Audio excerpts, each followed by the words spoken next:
Allahu Akbar, Allahu Akbar. Nabi sallallahu alaihi wasallam bagi penegasan. Nabi kata apa? Nabi kata, wahai pak saudara, kata dia, wahai pak saudaraku, kalaulah mereka tu beri kemuliaan kepada aku, kalau nak kapi kurang bagi kemuliaan aku semulia-mulia, kata dia, siapa, kata dia, letak matahari sebelah kanan aku, kemudian letak bulan sebelah kiri aku, nak cerita bagi kemuliaan hebat macam mana sekalipun, Nabi kata aku akan teruskan kerja-kerja aku ni, aku tidak akan tinggal apa dia kerja-kerja siapa sama ada aku diberi kemenangan ataupun aku dibinasa ataupun aku dimatikan oleh Allah Subhanahu wa taala. Maknanya aku tidak akan tinggal kerja-kerja yang telah diamanah oleh Allah Subhanahu wa taala kepadaku.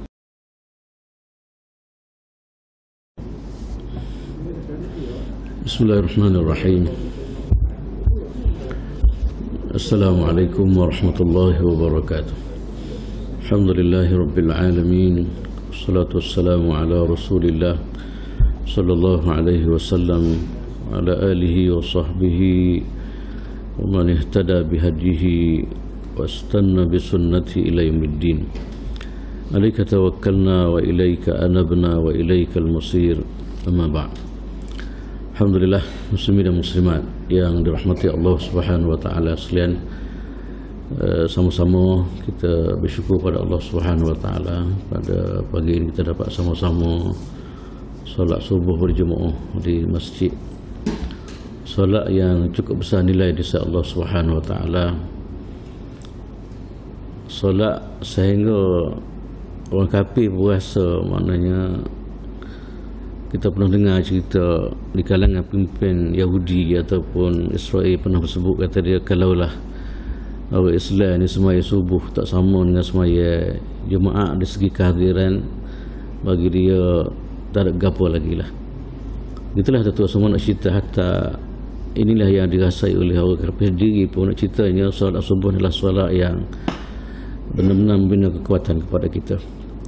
Sekarang ni alhamdulillah ada usaha di Malaysia ni nak depan camping solat subuh macam solat Jumaat. Agak-agak jaya lah insya-Allah.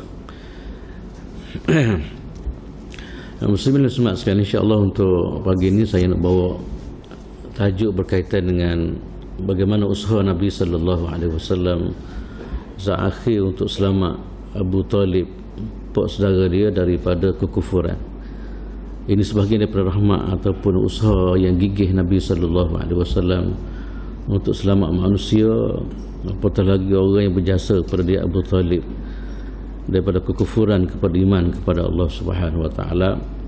Dan akhir sekali Abu Talib pilih agama asal daripada agama yang dibawa oleh Rasulullah sallallahu alaihi wasallam.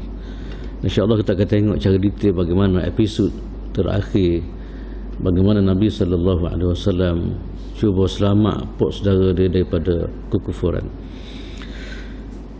Hadis daripada Abi Sa'id Al-Musayyab an abihi qala lamma hadarat Aba Talib al-wafatu ja'ahu Rasulullah sallallahu alaihi wasallam فوجد عنده أبا جهل وعبد الله ابن أبي أمية ابن المغيرة فقال رسول الله صلى الله عليه وسلم يا عم قل لا إله إلا الله كلمة أشهد لك بها عند الله.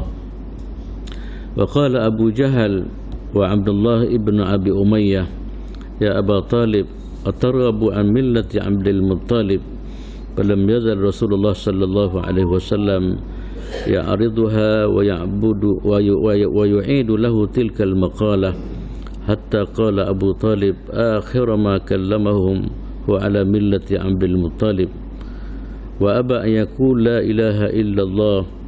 وقال رسول الله صلى الله عليه وسلم أما والله لأستغفرن لك ما لم أنهى عنك. فأنزل الله عز وجل ما كان للنبي والذين آمنوا أن يستغفروا للمشركين ولو كانوا أولي القربى من بعد ما تبين لهم أنهم أصحاب الجحيم. وأنزل الله في أبي طالب فقال لرسول الله صلى الله عليه وسلم إنك لا تهدي من أحببت walakinnallaha yahdi man yasha wa huwa a'lamu bil muhtadin. Hadis ini tuan semua hadis yang sahih riwayat Bukhari dan Muslim daripada satu riwayat yang saya sebut tadi lah daripada Sa'id bin Al-Musayyab. Sebenarnya biasa tuan semua saya akan mula dengan tokoh perawi hadis pada hari ini ialah satu orang namanya Sa'id bin Musayyab. An abihi, dia ambil hadis daripada ayah dia. Sa'id Musayyab tuan semua satu peribadi, dia adalah tabi'in. Pimpin yang dipanggil Sayyidut Tabi'in, tabi'in yang paling hebat lah. Kalau sahabat Nabi sallallahu alaihi wasallam, di antara top sahabat adalah Sayyidina Abu Bakar Siddiq radhiyallahu taala anhu. Kemudian generasi kedua kita panggil tabi'in. Orang yang top sekali di kalangan tabi'in adalah Sa'id bin Al-Musayyab radhiyallahu taala anhu. Satu bahawa Sa'id bin Musayyab ni dia tak ada dengan Nabi sallallahu alaihi wasallam. Bila sebut tabi'in dia tak ada lah. Dia lahir tahun 15 Hijrah dan dia meninggal pada tahun 94 Hijrah. Umur dia lebih kurang dia 75 tahun lebih kurang gitulah. Kita tahu semua Sa'id Musayyab ni adalah saya pernah sebut sebelum, dia adalah menantu kepada Sayyidina Abu Hurairah radhiyallahu taala anhu. Dan dia ni hebat tak hebat, dia terkenal dengan dia panggil al-fuqaha sab'a fil Madinah. Di kalangan ahli fiqh yang sahur di Madinah, 7 orang ni antaranya ialah Sa'id bin Musayyab radhiyallahu taala. Tentu semua dia terkenal dengan ilmu hebat lah dia ni. Tentu semua yang saya sebut tadi ialah dia salah seorang daripada ahli fiqh di Madinah. Dia lebih kurang 7 orang lah tentu semua. Kemudian banyak dia wakaf diri dia untuk mengajar ilmu, beri ilmu kepada masyarakat pada masa itulah. Dan walau macam mana sekalipun tuan-tuan semua, dia telah diuji oleh Allah Subhanahu Wa Taala, sebenarnya juga orang lain. Ramai orang dulu tuan-tuan semua diuji oleh Allah Taala, khususnya apabila berdepan dengan pemimpin yang kurang molek, kita kata gitulah. Jadi katakan dia pernah diuji dengan berbagai-bagai, sehingga disebut penjara pun pernah dikenakan kepada dia. Dan akhir sekali tuan-tuan semua dia meninggal lah lebih tahun 94 saya sebut tadi Hijrah, di mana kebetulan pada masa itu 94 terkenal dengan dia panggil Sanatul Fuqaha. Ramai di kalangan ahli fiqh masa itu mati tahun tu 94 tu, dan dikenali pada masa itu sebagai tahun ahli fiqh. Ramai di kalangan ahli fiqh meninggal dunia pada masa itu. Tuan-tuan semua, Musayyab di antara kelebihan yang dicatat adalah jarah ialah orang yang ilmu dasar, kemudian orang iltizam hebat. Siapa dia katakan semai Jumaat dia ni puluh-puluh tahun tak pernah tinggal semai Jumaat. Bukan sekadar dia katakan 30 tahun lebih tuan-tuan semua, dia tak pernah tinggal salat berjemaah. Ini kehebatan yang Allah Taala bagi kepada Sa'id Musayyab. Nak kata dia tak sibuk macam kita pun, saya rasa sibuk dia lagi lah dengan ketokohan dalam berbagai-bagai berbagai-bagai kemahiran dia ni. Dia boleh jaga solat siapa dia katakan puluh-puluh tahun dia tak pernah tinggal semaya berjemaah. Solat dia di masjid ataupun berjemaah bersama dengan orang lain. Ini tentu semua di antara kehebatan Sa'id bin Musayyab radhiyallahu taala anhu, di mana dia ambil cerita ni daripada ayah dia. Dia tak ada dengan Nabi sallallahu alaihi wasallam, dan cerita yang dia cerita adalah hadis ni adalah dia ambil daripada ayah dia, iaitu saat-saat bagaimana diceritakan tentang kewafatan saudara Nabi sallallahu alaihi wasallam Abu Talib. Dan sebelum tu tuan-tuan semua, sebelum saya hurai hadis yang merupakan saat-saat terakhir bagaimana Nabi sallallahu alaihi wasallam dakwah Abu Talib ni, saya nak sebut sikit tentang sejarah Abu Talib. Nabi sallallahu alaihi wasallam tuan-tuan semua, Nabi sallallahu alaihi wasallam ayah dia meninggal pada masa Nabi masih lagi dalam perut kita panggil. Kemudian Nabi lepas tu Nabi dijaga oleh Tok dia Abdul Muttalib. Dijaga siapalah Nabi sallallahu alaihi wasallam umur 8 tahun lebih kurang lah. Kata lain Nabi daripada awal dalam keadaan yatim, kemudian Nabi telah diberi penghormatan oleh Allah Subhanahu Wa Taala walaupun dalam keadaan yatim, tetapi masih dapat Nabi dijaga daripada awal. Antara orang jaga Nabi sallallahu alaihi wasallam ialah Abdul Muttalib. Sehingga riwayat mengatakan Siapa Nabi umur 8 tahun kemudian Abu Talib tu meninggal. Kemudian lepas daripada tu Nabi tak tinggal macam itulah. Nabi telah diambil alih oleh pak saudara dia Abu Talib. Abu Talib pada masa tu walaupun dia ada keadaan miskin, kan, dia di antara pemimpin Quraisy dan dia orang miskin dia ni. Banyak anak-anak dia dan sebagainya, tapi walau macam mana sekalipun dia pegang Nabi SAW dan dijadikan Nabi ni pak dia ni macamlah anak dia. Bahkan dikatakan lebih dia melayani Rasulullah SAW lebih daripada orang lain. Kalau orang lain jarang-jarang dia buat musafir, maka Nabi di antara orang yang dia rasa bimbang tinggal di rumah, dia buat musafir bersama Nabi SAW. Kemudian tuan-tuan semua dia rasa kesian belah Nabi lah. Sebab Nabi tak ada ayah ke apa semua, tuan-tuan semua. Akhir sekali dia ni bawa dia pergi musafir, bukan sekadar musafir sajalah, tapi dia di antara Nabi, dia ajak Nabi SAW berniaga. Di mana kita faham dalam sejarah sebelum ni lah, kita bincang panjang tentang bagaimana Nabi daripada awal telah berjalan bersama Abu Talib antara di Syam. Niaga pada masa itulah Nabi dapat ilmu perniagaan daripada pak saudara dia. Dan akhir sekali tuan-tuan semua, hatta Nabi kahwin pun telah diurus oleh Abu Talib dengan Khadijah radhiyallahu taala anha. Kemudian lepas daripada itu tuan-tuan semua, lepas daripada Nabi dibangkit oleh Allah Subhanahu wa taala jadi rasul. Hari ni kita cakap tadi belum Nabi jadi rasul. Begitulah layanan Nabi sallallahu alaihi wasallam, layanan yang diberi kepada Nabi sallallahu alaihi wasallam. Dan apabila Nabi sallallahu alaihi wasallam dilantik jadi rasul dan jadi rasul utusan Allah Subhanahu wa taala, maka pada masa itulah tuan-tuan semua Nabi terpaksa berdepan dengan ancaman yang begitu dahsyat, kan, di kalangan Quraisy. Sebab Nabi bawa Islam, satu agama yang kita kira lawan arus pada masa itulah, di mana Quraisy semua berhala ke apa semua. Tiba-tiba Nabi sallallahu alaihi wasallam bawa satu ajaran di mana ajaran menolak penyembahan berhala dan cuba nak bawa manusia kembali kepada Allah Subhanahu wa taala. Waktu Nabi ditentang daripada awal, dihalang daripada awal. Siapa Nabi tak caralah. Nabi tak peduli, yang penting Nabi usaha untuk nak sapa, dia panggil tabligh risalah Allah Subhanahu wa taala. Dalam keadaan gitu tuan-tuan semua, Abu Talib ni dia orang akhir sekali pergi jumpa Abu Talib. Abu Talib masih lagi masa tu dia tak berimeh, kan, dia mempertahankan Nabi sallallahu alaihi wasallam, jaga Nabi ke apa semua, bahkan support Nabi sallallahu alaihi wasallam dalam usaha untuk tabligh atau untuk sapa ajaran Allah Subhanahu wa taala. Tentu akhir sekali orang Quraisy ni rasa nampak makin hari makin berkembang apa yang dibuat Nabi sallallahu alaihi wasallam. Akhir sekali bagaimana tindakan dia orang? Dia nak buat sewana-wana, dia orang tak boleh sebab dia malu ataupun dia segan. Abu Talib dia salah seorang daripada pemimpin dia pada masa itulah.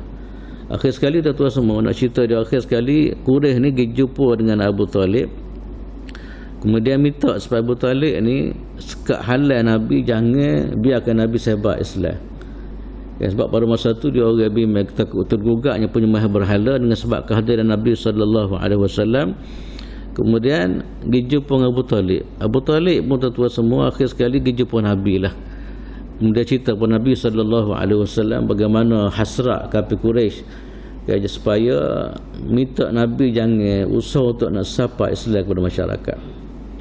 Nabi sallallahu alaihi wasallam tuan-tuan semua, sebenarnya yang kita belajarlah, Nabi ada utusan Allah Taala, dia tidak akan kompromi dalam masalah untuk tabligh ataupun untuk sapa dia risalah Allah Subhanahu wa taala. Sebab Nabi ini tuan-tuan semua, apabila dia terima amanah daripada Allah Taala, dia tidak akan sembunyi ilmu Tuhan. Dia akan berusaha lagu-lagu mana pun untuk sapa risalah Allah Subhanahu wa taala kepada masyarakat, walaupun dihalang macam mana sekalipun. Itulah amanah yang telah dipikul oleh Nabi sallallahu alaihi wasallam. Akhir sekali Rasulullah sallallahu alaihi wasallam tuan-tuan semua sebut kepada Abu Talib. Bila Abu Talib kata gini kan, macam seolah menerima kata-kata Quraisy supaya halal Nabi ni. Nabi sallallahu alaihi wasallam sebut pada Abu Talib ni antara kata-kata yang masyhur yang dicatat dalam sejarah. Nabi kata, wallahi ya am law wada'u asy-syamsa fi yamini wal qamara fi yasari ala an atruka hadzal amr ma taraktuhu hatta yuzhirahu Allah aw uhlika dunahu. Nabi sallallahu alaihi wasallam bagi penegasan. Nabi kata apa? Nabi kata, wahai pak saudara, kata dia, wahai pak saudaraku, kalaulah mereka tu beri kemuliaan kepada aku, kalaulah kafir Quraisy bagi kemuliaan aku semulia-mulia, kata dia, siapa kata dia letak matahari sebelah kanan aku, kemudian letak bulan sebelah kiri aku, nak cerita bagi kemuliaan hebat macam mana sekalipun, Nabi kata aku akan teruskan kerja-kerja aku ni, aku tidak akan tinggal apa dia kerja-kerja siapa sama ada aku diberi kemenangan ataupun aku dibinasa ataupun aku dimatikan oleh Allah Subhanahu wa taala. Maknanya aku tidak akan tinggal kerja-kerja yang telah diamanah oleh Allah Subhanahu wa taala kepadaku. Ini tentu semua di antara ketegasan Nabi sallallahu alaihi wasallam, tak kira siapalah. Ya, oleh kerana ini adalah amanah yang telah diamanah oleh Allah Subhanahu wa taala. Walaupun di sana usaha yang dilakukan oleh Abu Talib ke siapa ke, dia tidak akan kompromi dalam bab ni. Akhir sekali tuan-tuan semua, Abu Talib ni lepas dia nampak apa dia ni ketegasan Nabi sallallahu alaihi wasallam, dia bukan nak halang Nabi dak, bahkan dia kata izhab ya ibn akhi fakul ma syi'ta wad'u ma syi'ta. Dia kata gabar kepada Nabi sallallahu alaihi wasallam, nampak Nabi ni tegah dalam bab Nabi. Akhir sekali dia kata ginilah, wahai anak saudara aku, kata dia, izhab, wahai anak saudara aku, kata dia, katalah apa yang kamu nak dan dakwahlah apa yang kamu nak, aku tidak akan seruah diri kamu kepada kafir Quraisy.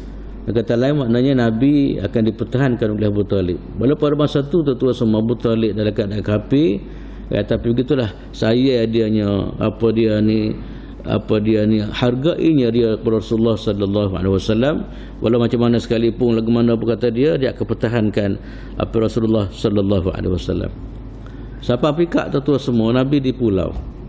Kan Nabi di pulau 3 tahun tuan-tuan semua, kan bukan sikit 3 tahun, tak bergaul, kemudian makan dan payah dan sebagainya. Yang terlibat dengan apa ni boikot ni kita panggil, apa dia yang jadi mangsa juga ialah Abu Talib. Kan kita pernah dengar cerita bagaimana Nabi sallallahu alaihi wasallam di pulau, apa dia ni keluarga Nabi di pulau oleh masyarakat Quraisy atau masyarakat Arab pada masa itu 3 tahun dalam keadaan derita tuan-tuan semua, makan dan payah gapo semua. 3 tahun di antara orang yang terlibat sama, walaupun dia kafir pada masa itu, Abu Talib pun jadi mangsa kepada apa dia ni, kepada apa dia ni pemulauan yang dilakukan oleh Quraisy. Akhir sekali tuan-tuan semua, apabila lepas pada 3 tahun tu, akhir sekali lepas 3 tahun mereka di pulau gapo semua, kemudian diberi kebebasan. Akhir sekali siapa masa tuan-tuan semua, Abu Talib sakit tenak. Abu Talib sakit tenak. Kemudian inilah peristiwa yang berlaku dalam hadis ini. Tuan-tuan semua, mengikut cerita mengatakan dalam hadis, lamma hadarat Abu Talib al-wafatu. Apabila Abu Talib ni saat-saat apa dia saat-saat akhir hidup dia lah. Saat-saat akhir hidup dia, kemudian ja'ahu Rasulullah sallallahu alaihi wasallam.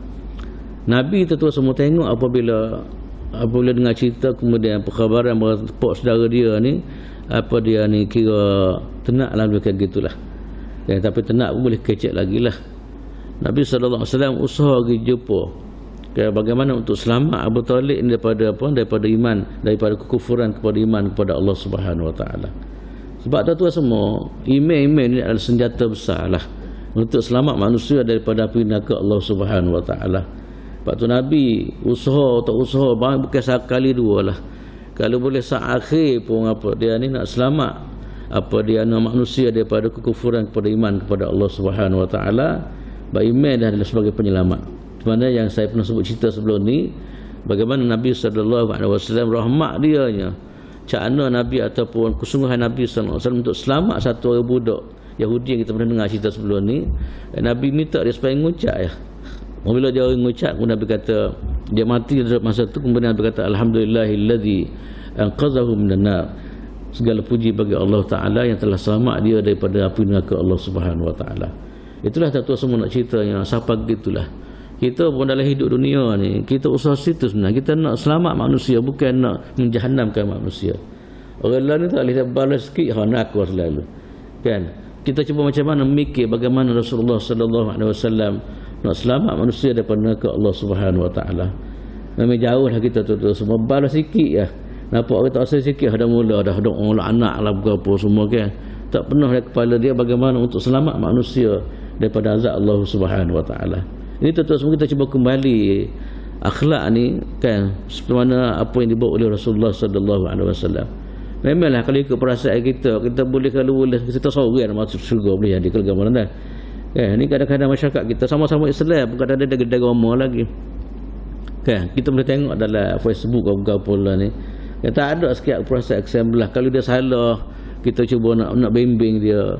Kalau dia salah kita cuba nak selamat dia. Tak ada benda-benda gitu. Yang ada sekarang bagaimana kita nak peraca dia, bagaimana kita nak hentam dia, bagaimana kita nak hina dia dan sebagainya. Ini satu kaedah ataupun satu budaya yang bercanggah dengan sunnah ataupun kehidupan Nabi sallallahu alaihi wasallam. Tuan-tuan semua, Abu Talib boleh saat Nabi pergi, Nabi nak selamat keadaan tuan-tuan semua. Sebab itulah kita kalau tengok dalam hadis ni tak salah kita ziarah kafir pun sakit ke apa semua kan. Kita ziarah bahkan kadang-kadang kita ziarah tu dia akan nampak bagaimana kehebatan Islam. Okay, dia boleh tengok bagaimana uniknya Islam ataupun comelnya Islam. Dia boleh jadi dengan kita pergi ziarah dia ke apa semua, apabila dia tengok apa dia ni kita layan kita dan sebagainya, bagaimana cakna kita dan sebagainya, boleh jadi membuatkan dia bertertarik dengan agama Allah Subhanahu Wa Taala. Bagaimana kisah ni tuan-tuan semua, betul ada keadaan gitu Nabi pergi jumpa dia. Bukan sekali dua lah, Nabi lama dah. Ratus-ratus kali boleh jadi ajak dia kepada Islam. Bagaimana nak mikir apa nak selamat pok saudara dia. Kalau manusia biasa Nabi ikhtiar supaya selamat, apatah lagi orang yang banyak berjasa dengan Nabi sallallahu alaihi wasallam iaitu Abu Talib. Sekali Nabi pergi, kata riwayat mengatakan Nabi pergi kemudian pada masa itu fawajada indahu Aba Jahlin wa Abdullah bin Abi Umayyah ibn al-Mughirah. Nabi pergi sana semua, tiba-tiba ada dua tokoh yang kira-kira kafir lah masa tu kan. Dia pergi kemudian tuan-tuan semua dia jumpa tengok ada Abu Jahal di situ. Abu Jahal pun ada, kemudian satu lagi nama dia Abdullah bin Abi Umayyah. Dua ni tokoh yang kuat menentang agama Allah Subhanahu Wa Taala. Dan kalau mengikut riwayat mengatakan yang kedua ni Abdullah bin Abi Umayyah masuk selesa akhir lah kan. Daripada pada peristiwa pada masa tu tuan-tuan semua, pada masa tu memang ada orang dekat dan kafir lagi lah. Nabi sallallahu alaihi wasallam apabila siapa sana tengok pak saudara dia dah dalam keadaan tenang ke apa semua, maka pada masa itu yang penting sekali bagaimana nak selamat dia. Antara nak selamat dia ialah kita pastikan supaya apa dia ni dia boleh mengucap habis-habis gitulah. Dia boleh mengucap ataupun berakhir dengan apa syahadah kita panggil itulah. Ini yang dilakukan oleh Nabi sallallahu alaihi wasallam. Pada masa tu maknanya kita yang penting sebab itulah kita bila nak jumpa orang macam akhir ke apa kita kena ajar la ilaha illallah. Atau orang Islam dah tu kan, maknanya tu di antara benda penting sekali. Sebab tak penting kereta ke apa tak ada daripada masa tu. Kereta ke apa kekayaan tak ada guna daripada masa tu, di mana saat akhir sebelum manusia meninggal dunia adalah nak pastikan supaya iman terjaga. Kalau orang tak beriman, dia beriman. Kalau orang beriman dan iman dia terjaga di sisi Allah Subhanahu Wa Taala. Maka tuan-tuan semua apabila siapa gitu Nabi pun antara bahasa antara penting sekali Nabi katakan ya am kul la ilaha illallah kalimatan asyhadu laka biha indallah. Nabi sallallahu alaihi wasallam sebut kata dia wahai pak saudara aku, kata wahai pak saudara dia, panggil pak saudara dia, katakanlah la ilaha illallah. Ucaplah la ilaha illallah. Dia sebut kepada Abu Talib. Ini tuan-tuan semua sikap simpati Nabi, rahmat Nabi, kesian belah Nabi sallallahu alaihi wasallam bagaimana nak selamat pak saudara dia yang banyak berjasa kepada dia. Berjasa bukan hanya sekadar makan minum, bahkan kalau tengok dari sejarah dia lah jaga Nabi. Semasa Nabi berdakwah walaupun orang menentang Nabi, dia jaga Rasulullah sallallahu alaihi wasallam. Cuma Nabi minta kata dia wahai pak saudara kata dia qul la ilaha illallah kalimatan asyhadu laka biha indallah, dan aku jadi saksi ke hadapan Allah Taala satu masa. Kalau kamu sebut la ilaha illallah kata dia hak tersebut ya, tak usah benda lain dah. Boleh kata hak tu tolak benda lain kan. Yang penting apa dia ni kembali kepada Allah Subhanahu Wa Taala. Tolak kepercayaan lain, tolak ajaran lain. Yang penting apa dia kembalikan apa kepada ajaran asal, iaitu apa dia kembali kepada Allah Subhanahu Wa Taala. Nabi kata Fatihah la ilaha illallah. Kita begitulah tuan-tuan semua, bila saat-saat orang nak meninggal dunia macam saya sebut tadi lah, antara benda yang kita diminta supaya kita kata, kita sebut dia la ilaha illallah. Sebab la ilaha illallah yang penting tak penting tuan-tuan semua. Kata Nabi sallallahu alaihi wasallam, man qala fi akhir kalamihi la ilaha illallah dakhala al-jannah. Nabi SAW mengatakan siapa-siapa yang berakhir kalimah dia dengan la ilaha illallah, dia akan masuk syurga Allah Subhanahu wa taala. Inilah cita-cita kita sangat, kita meninggal dunia ni supaya apa dia ni, lidah kita basah dengan benda-benda gitulah. Dan sebenarnya tuan semua, walaupun kita dapat mudah ya la ilaha illallah ni, kadang dia tak bukan mudah nak mari tu. Sebab penghujung hidup kita ni adalah gambaran kepada keseluruhan hidup kita.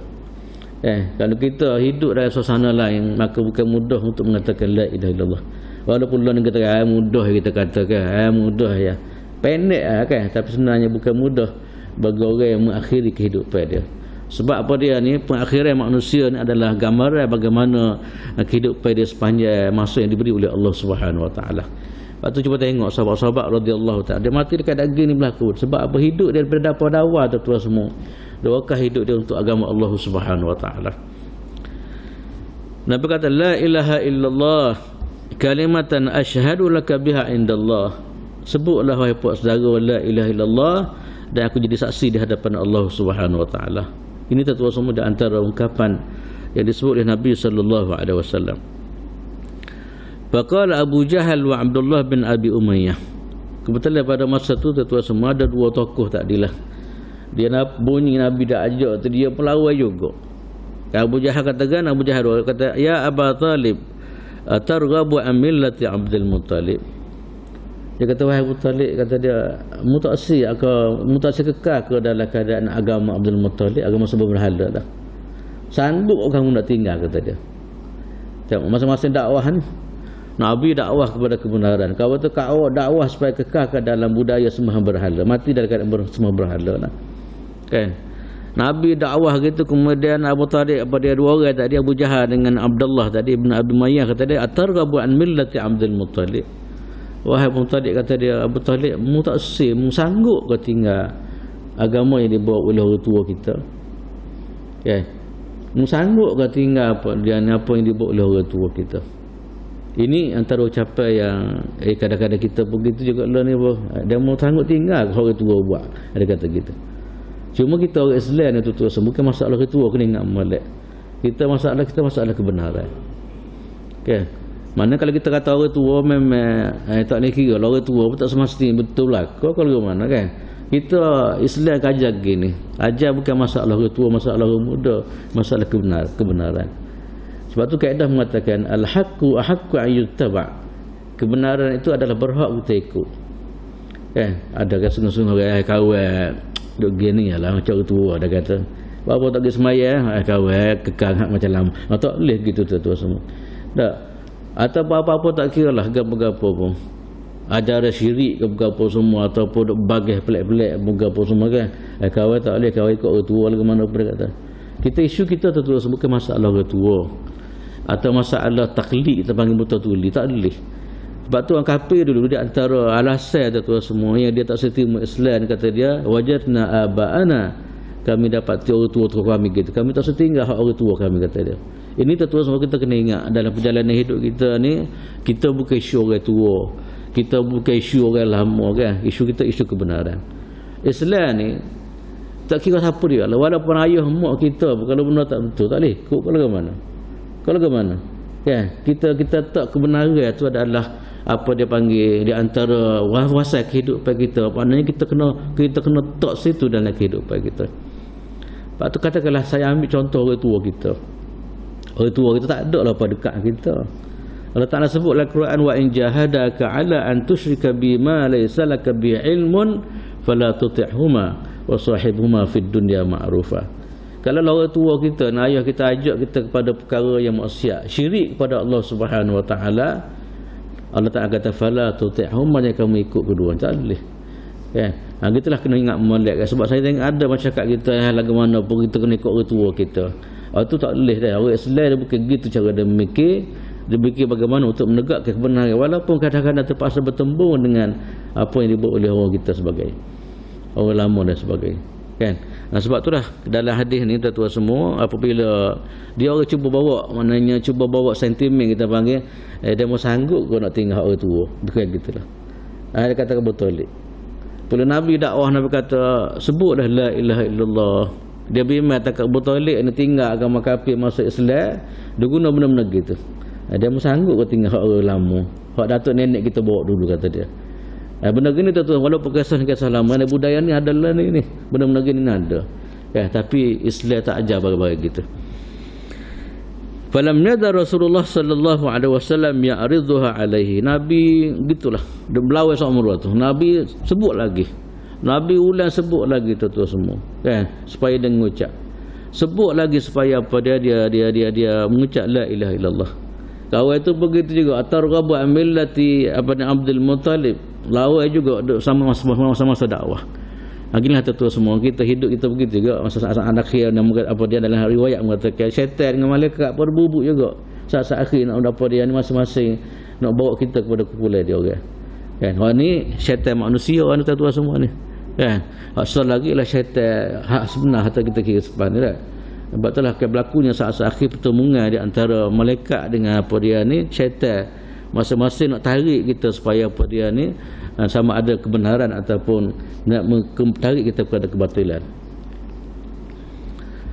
Wa yu'iduha, riwayat mengatakan ya'ridu falam yadhar Rasulullah sallallahu alaihi wasallam ya'riduha alaihi. Nabi semua doa. Pasti Nabi memang kalau boleh gitulah. Usaha betul-betul supaya pok saudara dia mengucap kalimah tu ya.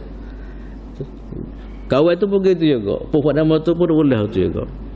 Akhir sekali tuan-tuan semua Abu Talib katakan akhir sekali Abu Talib satu ucapan terakhir dia ucap kata dia wa hatta qala Abu Talib akhir ma kallamahum wa ala millati Abdul Muttalib. Abu Talib akhir sekali buat satu kenyataan kata dia saya akan bersama dengan agama Abdul Muttalib kekal dalam keadaan kafir. Kekal dalam keadaan apa? Dalam keadaan kafir tak beriman kepada Rasulullah sallallahu alaihi wasallam. Kalau mengikut riwayat lain mengatakan dia rasa malu atau berasa segar apa dia untuk tinggal apa dia ni agama yang dibawa oleh pak saudara dia Abdul Muttalib. Akhir sekali tuan semua dia tak say kata-kata la ilaha illallah. Akhir sekali dia meninggal dunia. Apabila dia meninggal dunia, Nabi ni simpati sangat. Nabi kata aku akan beristighfar kepada Allah Taala kepada Abu Talib sehingga aku dilarang oleh Tuhan. Selama mana aku tak dilarang oleh Allah Taala, oleh kerana dia banyak jasa kepada aku ni, aku akan istighfar kepada Allah Taala. Akhir sekali tuan semua Allah Taala laranglah satu ayat apa dia ni maka lin nabiyyi wal ladzina amanu. Ayat ni tuan semua nak beri arahan maknanya tak sepatutnya orang-orang beriman ni, nabi ke orang beriman ni dia istighfar kepada orang mati dalam keadaan kafir. Kita tak boleh apa dia tak boleh. Bermula daripada itulah nabi pun tak apa dia ni tak istighfar kepada Abu Talib. Dan juga ada riwayat mengatakan istighfar nabi itu maksud dia nabi minta supaya Allah Taala ringan sikit azab. Memang betul lah. Dikatakan Abu Talib ni ringan azab kalau banding orang lain. Tapi ringan pun kena bawah kaki itu gelegak mata, gelegak kepala, hati ringan sekali lah. So itu semua akhir sekali Allah Taala tu Quran kepada Nabi sallallahu alaihi wasallam. Nabi katakan kepada innaka la tahdi man ahbabta walakinnallaha yahdi man yasha wa huwa a'lamu bil muhtadin. Kita kadang-kadang kita nak kalau boleh semua orang dapat hidayah belaka. Macam Nabi dah. Akhir sekali Tuhan katakan apa Tuhan tegur Nabi Tuhan kata innaka la wahai Muhammad innaka la tahdi awak tak boleh bagi hidayah kepada siapa yang awak suka. Sebab hidayah ni adalah hak ataupun milik Allah Subhanahu wa taala. Betullah tuan-tuan semua perjalanan hidup Abu Talib saat akhir begitulah. Walaupun dia usaha oleh Nabi sallallahu alaihi wasallam berbagai-bagai usaha kecanaan Nabi, rahmat Nabi sampai begitu sekali tuan-tuan semua untuk selamat manusia daripada neraka Allah Subhanahu wa taala.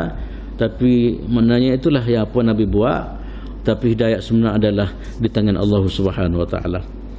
Cuma yang macam mana sekalipun tuan-tuan semua saya nak sebut sedikit apa dia penghalang daripada menerima hidayah. Okey. Apa dia yang menyebabkan menghalang daripada manusia daripada dapat hidayah Tuhan?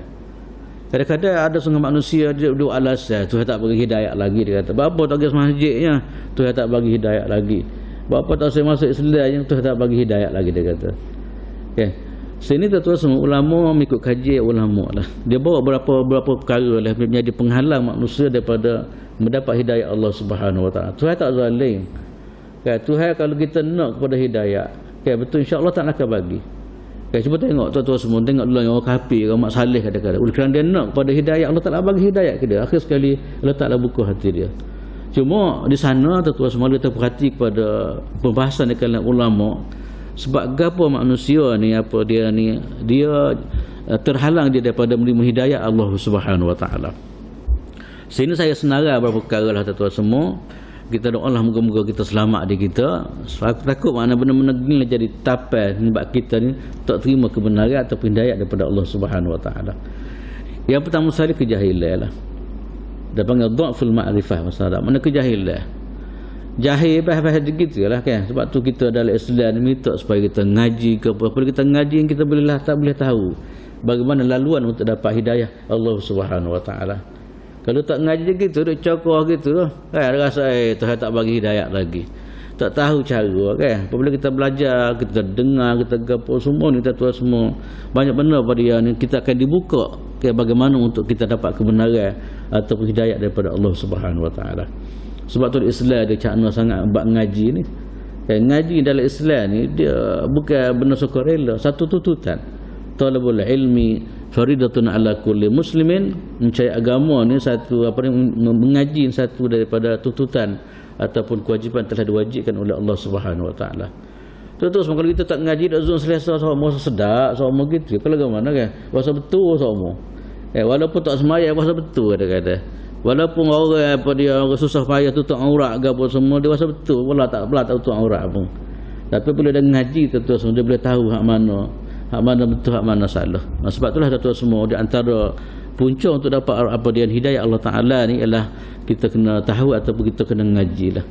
Sebab itulah saya sebut tadi halangan daripada terima hidayah pertama sekali ialah kerana kejahilan. Yang kedua tuan-tuan semua di antara halangan untuk dapat hidayah ni adalah kerana hasad dengki ataupun takabur. Hasad contoh gini lah saya ambil contoh, kita ambil contoh Quran lah. Saya pernah sebut cerita sebelum ni. Orang Yahudi tuan-tuan semua dia tahu dalam kitab dia orang bahawasanya akan lahirnya Nabi Muhammad sallallahu alaihi wasallam selepas Nabi Isa alaihi salam. Nabi Musa apa sebut kepada kepada Yahudi, kepada Bani Israel. Kemudian Nabi Isa apa sebut tentang kelahiran Nabi sallallahu alaihi wasallam. Dia tahu sangat kebangkitan Nabi. Sebab apa dia tak boleh terima hidayah, tak boleh terima kebenaran yang dibawa oleh Nabi sallallahu alaihi wasallam kerana hasadan, kerana hasad dengki. Macam dunia lain ni lah. Dia tahu sangat kawan itu baik, tapi oleh kerana hasad dalam diri dia dah jadi apa dia panggil, dah jadi akal umbi kita panggil. Kita tahu sangat, dia tahu orang itu bawa kebenaran. Jelah depan dia kita panggil. Istilah kata tungging depan tu kebenaran kan. Tapi kawan ni ada penyakit hasad tu memang akhir sekali hasad ni akan menghalang dia daripada menerima kebenaran. Okay. Ni banyak tu semua dalam sejarah lah. Dulu ni pun gitu juga. Orang duk main politik gapo semua kadang-kadang. Dia tahu sangat kawan tu bawa barang molek kan, tapi kerana gapo hasad. Okay. Kemudian ialah yang berikutnya takabur. Angkuh dia panggil. Tak angkuh ni tuan-tuan semua di antara halangan untuk dapat hidayah. Kita ambil kisah bermulanya iblis tuan-tuan semua kan. Iblis dia tahu kan. Dia tahu mana kebenaran. Kan? Tapi segala pun bakal halangan dia dapat hidayah. Aba wastakbara wa kana minal kafirin. Wa iz qulna lil malaikati isjudu li adam fasajadu illa iblis aba wastakbara wa kana minal kafirin. Kan dia tak boleh terima hidayah atau tak boleh terima kebenaran tadi terus kerana dia sikap takabur yang daripada diri dia. Firaun gitu juga, dia tahu Musa bawa kebenaran, tetapi oleh kerana takabur, sebab itulah takabur tu halangan besar daripada menerima hidayah daripada Allah Subhanahu Wa Taala. Itulah tuan-tuan semua kita duk ngaji, sebab tu kita ngaji mari masjid kan, kita duk ngaji bab hati kita katalah. Kita ngaji kitab hati Imam Ghazali bab hati-hati ni nak tuan-tuan semua kita nak buat bab-bab gini lah. Kalau bahagian menjadi maharaja rela dalam jiwa manusia sah, mari malaikat mari gapo dia tak akan terima kebenaran. Kan? Sebab ada penyakit dia panggil penyakit takabur ni. Kan? Penyakit tak tunduk ke orang kita panggil. Tak tunduk ke orang. Kemudian yang berikut tuan-tuan semua di antara halangan hidayah ni adalah halangan untuk dapat petunjuk kerana kepimpinan. Takut kepimpinan dia orang terjejah. Macam berlaku di Kota Mekah lah bila Nabi bawa kebenaran, bawa hidayah, bawa Islam kan. Dia orang tu semua, dia orang takut bimbang makna takhta dia dia macam Abu Jahal apa semua kita bicara lah. Dia bimbang takut Abu Lahab ke, takut bimbang takut dia ni jatuh. Kan? Sanggup dia tolak hidayah Allah Subhanahu Wa Taala demi untuk jaga puyuk nasi kita panggil atau untuk menjaga takhta dia ataupun kepimpinan dia. Ini banyak tuan berlaku dalam sejarah Quran tersebut benar-benar gini. Firaun ke Qarun ke apa semua ni kerana nak jaga puyuk nasi kita panggil sama ada Dari segi apa dia ni pangkat ke ataupun dari segi harta, dia sanggup tolak hidayah Allah Subhanahu wa taala. Kemudian yang berikut pula tuan semua ialah panggil mani asyahwa wal mal. Kerana syahwah, nafsu dia tak boleh terima kata dia. Ataupun kerana harta macam saya sebut tadi lah. Ya, nafsu dia tak boleh terima apa dia ni. Dia rasa tak cocok dengan nafsu dia. Sebab Islam ni tuan kadang-kadang banyak dia cangguh dengan nafsu ke bagaimana. Ya, oleh kerana nafsu dia tak dia panggil tak sejajar dengan dia, akhir sekali dia tolak. Dia tak boleh terima tolak hidayah Allah Subhanahu wa taala. Kemudian antara tua semua apa dia ni, antara halangan untuk dapat hidayah ni kerana terlalu cinta sangat pada keluarga, melebihi daripada apa yang sepatutnya. Macam kisah Abu Talib tadilah tua semua kan. Kan dia terlalu cinta sangat kepada apa dia ni, ataupun takut malu ke apa semua demi keluarga, akhir sekali dia sanggup tolak apa di hidayah ataupun tolak apa dia ni dakwah yang dibawa oleh Nabi sallallahu alaihi wasallam, supaya Nabi kecak Nabi ajar dia ucap apa la, dia sanggup tolak kerana takdilah kerana keluarga atau kerana apa dia ni, kerana simpati keluarga dan sebagainya. Kemudian yang berikut pula tuan semua, di antara halangan hidayah ni adalah kerana adat tadilah, adat. Tadi adat. Tak boleh tinggal orang lama tua dia kata. Tak boleh tinggal kita lagu mana pun. Kawin gini tak boleh tinggal. Banyak tu kadang-kadang orang dulu kadang semaya baik kuat itulah. Duk beramal dengan ajaran-ajaran pelik keropak ke apa semua kan. Last sekali kata kita kawin, kita ikut orang tua atau lagu mana pun. Kan? Ini bahaya tu macam saya sebut tadilah.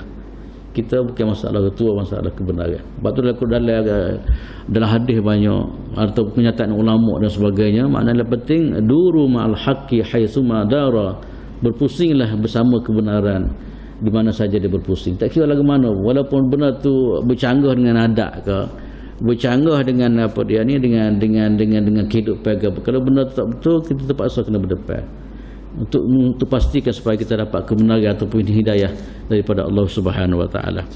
Itulah tuan semua di antara dia panggil apa, beberapa halangan yang menyebabkan manusia ni tak boleh terima hidayah Allah Subhanahu wa taala. Bukan Tuhan zalim, tidak.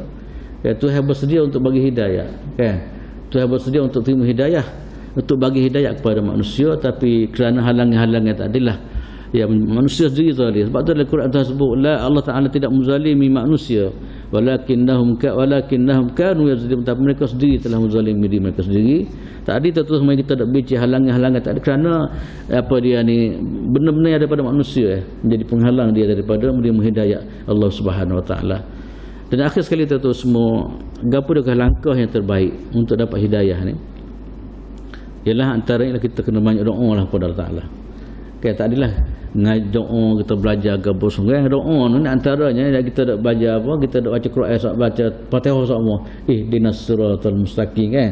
Mana tak dapat tidak tuan semua, kita lagu mana pun kita kena terima, kita kena doa pada Tuhan supaya Allah Taala bagi hidayah kepada kita. Okay. Sebab tu dalam banyak-banyak doa yang kita wajib kita doa tuan semua kan dalam kehidupan kita, dan dibaca, dia minta baca dalam sembahyang pun ialah ihdinas siratal mustaqim, minta supaya apa dia kita dibimbing oleh Allah Subhanahu wa taala ataupun diberi hidayah oleh Allah Subhanahu wa taala. Itulah tuan semua, walaupun terasa hak tu lah redak, hidayah ni penting. Sebab nak musafir jauh ni tuan semua dia kena ada bimbingnya, dia kena ada tunjuk ajar jalan ke apa semua. Kalau tak ada benda tu maka sesat menjalilah kita. Sama-sama lah tuan semua kita ambil pengajaran daripada hadis yang kita baca tadi. Yang penting tuan semua kita tak kebenaran depan, dan kita cuba mengelak diri kita daripada halangan-halangan tadilah supaya kita kekal dalam keadaan hidayah daripada Allah Subhanahu wa taala sampai akhir hayat kita insya-Allah taala. Bagi kita orang Islam kita dapat hidayah, cuma kita kekalkan hidayah ini atau bertambah lagi petunjuk daripada Allah Subhanahu wa taala. Bagi kafir pula hidayah kata lain, maknanya kita cuba pindah dia orang daripada kafir kepada Islam. Begitu. Itulah tuan semua yang kita dapat bincang pada pagi ini. Moga-moga Allah kita dapat manfaat bersama daripada kisah ni, bukan kisah dongeng ni, kisah daripada hadis yang sahih. Sebab itulah berdasar pada hadis ni mengikut jamhur ulama, Abu Talib mati dalam keadaan tidak beriman lah. Walaupun di sana ada sebahagian daripada golongan-golongan mengatakan Abu Talib mati dalam Islam, tapi kalau tengok pada hadis ni, hadis yang sahih ni Bukhari dan Muslim, jamhur ulama mengatakan Abu Talib mati dalam keadaan bukan Islam. Sallallahu alaihi wasallam Muhammadin wa ala alihi wa sahbihi wasallam. Alhamdulillahirabbil alamin. Bismillahirrahmanirrahim. Alhamdulillahirabbil alamin. Wassalatu wassalamu ala Rasulillah wa ala alihi wa sahbihi ajma'in. Allahumma anfa'na bima 'allamtana wa 'allimna ma yanfa'una warzuqna 'ilman yanfa'una. Alhamdulillahi ala kulli hali wa na'udzu bika min hali ahli an-nar. اللهم اجعلنا من الذين يستمعون القول فيتبعون أحسنه. اللهم اجعلنا من الذين يستمعون القول فيتبعون أحسنه. اللهم اهدنا الصراط المستقيم. اللهم اهدنا الصراط المستقيم صراط الذين أنعمت عليهم صراط الذين أنعمت عليهم من النبيين والصديقين والشهداء والصالحين وحسن أولئك رفيقا. اللهم اجعل جمعنا هذا جمعا مرحوما وتفرقنا من بعده تفرقا معصوما ولا تجعل فينا ولا معنا شكيا ولا محروما. ربنا ظلمنا أنفسنا وإن لم تغفر لنا وترحمنا لنكونن من الخاسرين. ربنا آتنا في الدنيا حسنة وفي الآخرة حسنة وقنا عذاب النار. وصلى الله على سيدنا محمد وعلى آله وصحبه وسلم. الحمد لله رب العالمين. Subhanakallahumma bihamdika asyhadu an la ilaha illa anta astaghfiruka